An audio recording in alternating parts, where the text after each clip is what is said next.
or the protocol and the agreement, but never only the agreement. We even received some time ago, not so long ago, the instrument of accession from Tanzania, and then they were saying the agreement, and we went back to them, are you sure you want the agreement? Oh, no, sorry, we made a mistake. But they haven't come back to us with the protocol. And of course, so if it's in the agreement, countries that are party only to the Madrid Agreement, like Egypt, they can only base companies, Egyptian companies can only base their international application on a national registration. And in Israel and all the countries of the protocol, the international application should be based on a national application or on a national registration.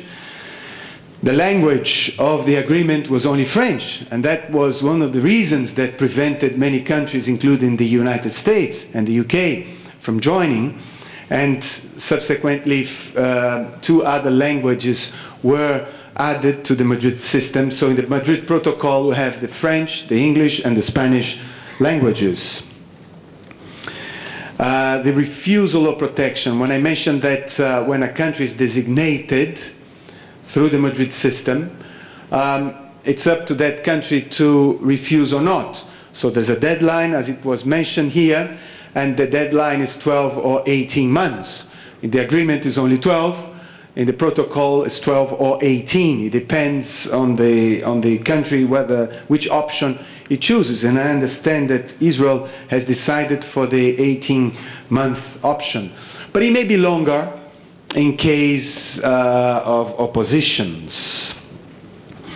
The fees was another blocking factor. So in the Madrid system, when a company files an international application, it will have to pay the basic fee, which is the fee used for the administration of the system, to pay my salary, my colleagues' salaries, and then so this is used just to run the system and to run the organization. But then, for each country, each contracting party that the trademark owner wants to designate, he or she will have to pay the corresponding designation fee. And in the agreement, this fee is 73 Swiss francs. It's a standard fee of 73 Swiss francs, which is about 65, 62 US dollars. In the case of the Madrid Protocol, there is an option. They can have this fee, this fee of 73 Swiss francs, or the individual fee, which is decided, it's chosen by the contracting party concerned. So a country joins the system and says, no, I don't want, declares that doesn't want to receive the normal 73 Swiss francs fee, $65, but he wants to have an individual fee, so as not to lose money. And this blocked many countries from joining, because their costs for running the IP offices and the trademark applications are much higher than the 73 Swiss francs, so that they could not join because of that. They would be losing a lot of money. So this flexibility was introduced in the Madrid system. And now when a country joins, they can choose. The fee should never be higher than the fee charged by the applications filed directly, but it should be the same or lower. The same should never be higher, the same or lower. Lower because maybe if the country concerned, if the IP office concerned wants to give a discount in order to give an incentive for trademark owners to file through the Madrid system, or if he wants to also, because the role of the office will not have to check as to the formalities. So part of the work will already have been done so by WIPO. So the country is free to choose its own fee, and it's also we try to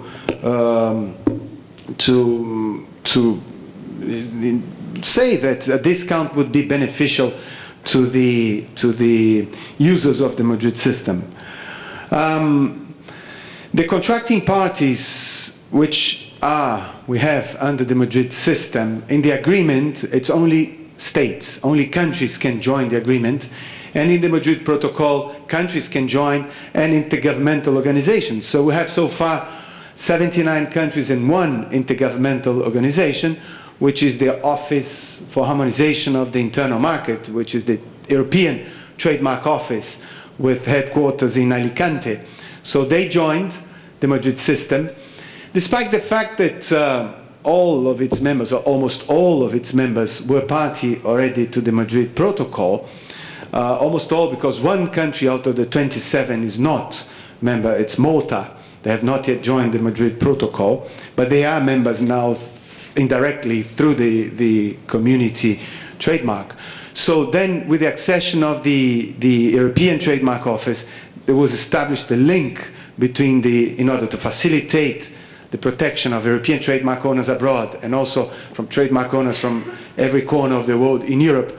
So the link was established between the protocol and the community trademark. So I mentioned here the basis of the international application, the language, the refusal of protection, the fees, the regional systems. Here there's a spelling there, protocol. It was in French, or I don't know, Italian maybe. But anyway, here are the differences that you can see. States and protocol, international intergovernmental organizations. In the agreement is only the basic registration, and in the protocol could be an application in addition to registration. The language, French in the agreement, and English, French, and Spanish in the protocol. The fees, the period of refusal, the dependency time, which was also mentioned here, and in the protocol. In the agreement, you have in the agreement and in the protocol, you have a dependency time of 5 years. If the basic registration application collapses in the first 5 years, then the international application may be in trouble, or will be in trouble. But maybe in the protocol, because in the protocol, the company will be able to transform that designation into a national filing, taking the advantage of the original date, 3, 4, 5 years before. So here is the world map, and the colors are not very clear, the differentiation here. So we have the colors, for example, that kind of blue of the United States and Australia are the countries that are party only to the Madrid Protocol. There are 23 countries that are party only to the Madrid Protocol.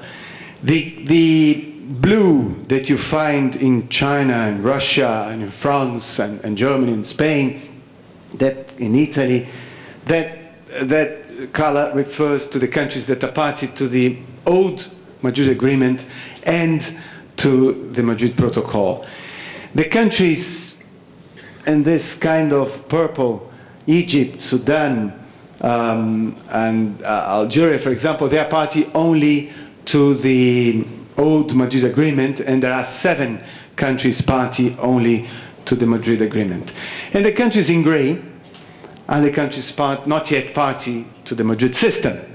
So it was mentioned here, the problem in Latin America. It is indeed a problem. But of course, the Madrid system is evolving, is progressing, it's gaining importance. More and more countries from every region are joining. Europe, the situation is almost fully covered. We only have Malta, which is not yet party to the system. In Asia, the situation is really improving. And we have many of the major players like Japan, China, Singapore, South Korea, North Korea are party to that. It was mentioned here, India, that India would be important, but the speaker was sorry because this could take a long time. But the Indians, in fact, They have taken a decision to join to the Madrid Protocol. This was already approved. They went through all the necessary approvals they needed. So a decision has been taken by the government. They are fulfilling a last formality, which is to amend the trademark law. This has already been submitted to Parliament. They wanted to do that through internal regulations, but these changes in the internal regulations, but then they decided to amend the law. They expect, and they have officially announced it, that India will be joining before the end of the current year. Of course, they had already said that they would be joining at the end of last year. They had to postpone it because they had to send this send this amendment to Parliament. But everything indicates that they would be joining before the end of the year, according to what they have been telling us. The situation in the Middle East is also improving and will have a significant impact with the accession of Israel. The situation in Africa is already getting better. Out of the 54 member countries in Africa, we have already 13 countries that have joined. Where the situation is really less favorable is in the Americas. Only Cuba, Antigua and Barbuda, a small island in the Caribbean, and the United States are party to that. It's taking more time to Latin America and to Canada. Spanish was introduced as a working language in order to give an incentive to those countries to join. Spanish was introduced just over 2 years ago. The accession of the US is also bringing a new momentum in the region in relation to the Madrid Protocol. And what I can tell you is that there are two countries that are taking strong steps towards accession. One is Colombia. Colombia, they signed a bilateral trade agreement with the US, and there is a clause which obliges the country to be part of the Madrid Protocol by the end of 2008, by January 1st, 2009. As for Brazil, no bilateral agreement, but the government has taken a decision to join. They are going through the internal processes. So the government formally took a decision, and it's now the bill, it's being sent to Parliament at this time. This slide refers to the most recent accessions in the last 6 months. Some statistics just to bore you a bit. I think I have 5 minutes more. So we have all over the world, we have 2 million, over 2 million trademark applications which are filed worldwide. 650,000 in China, 400,000 in the US, 200,000 in Japan, 100,000 in Germany, in the UK, 100,000 in Brazil. So a total of 2 million, I think 12,000 here in Israel. 2 million trademark applications are filed worldwide. Out of those 2 million, over 2 million trademarks, about 700,000 trademarks are filed abroad. 700,000, or almost one third, goes abroad also, in addition to the countries. But over 43%, about 43%, over 300,000 of these that go abroad go through the Madrid system. So that shows the importance of the Madrid system and how members of the Madrid system have been using the system a lot. Here we have, since the beginning, since 1891 when the system was adopted, and 1893 when it started its operations, we had over 900,000 trademark registrations through Madrid. Today we have 471,000 in force.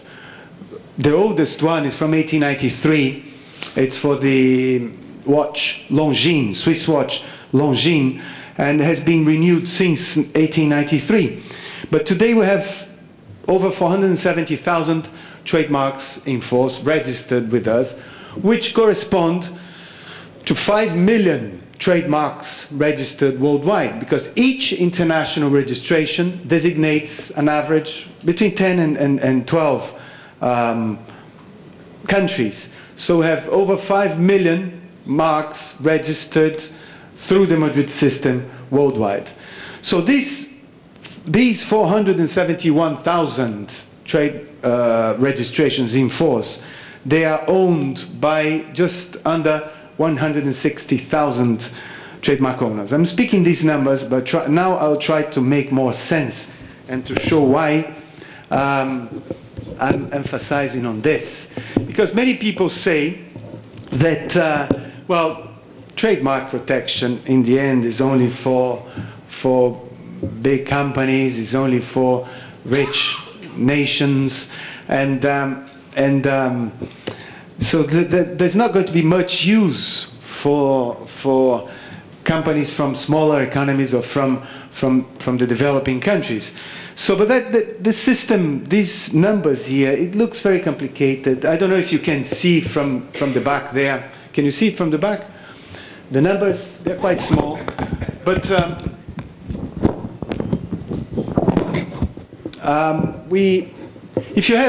if you take the bottom line there, this one, okay. If you take companies that have more than 500 trademarks with us, companies like L'Oréal,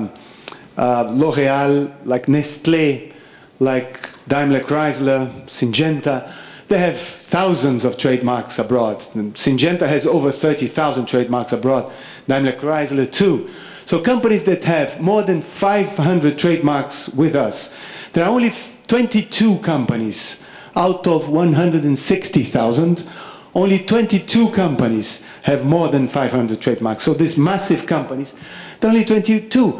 They are, of course, they represent 0.01% of the number of trademark owners that we have.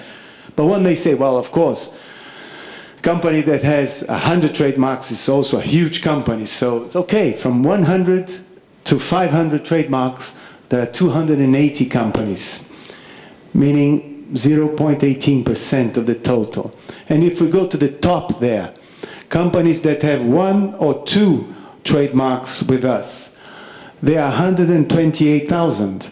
So 80% of the trademark owners that register through the Madrid system, 80% they have 1 or 2 trademarks. Companies that have 3 to 10 trademarks, 25,000, 16%. So 96% of the trademark owners that register through the Madrid system, they have from 1 to 10 trademarks.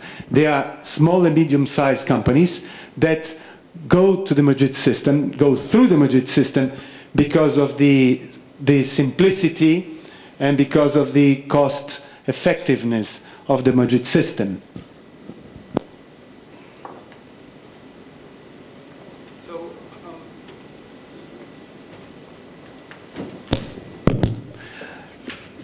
Then we see here some more statistics. I promise to be brief.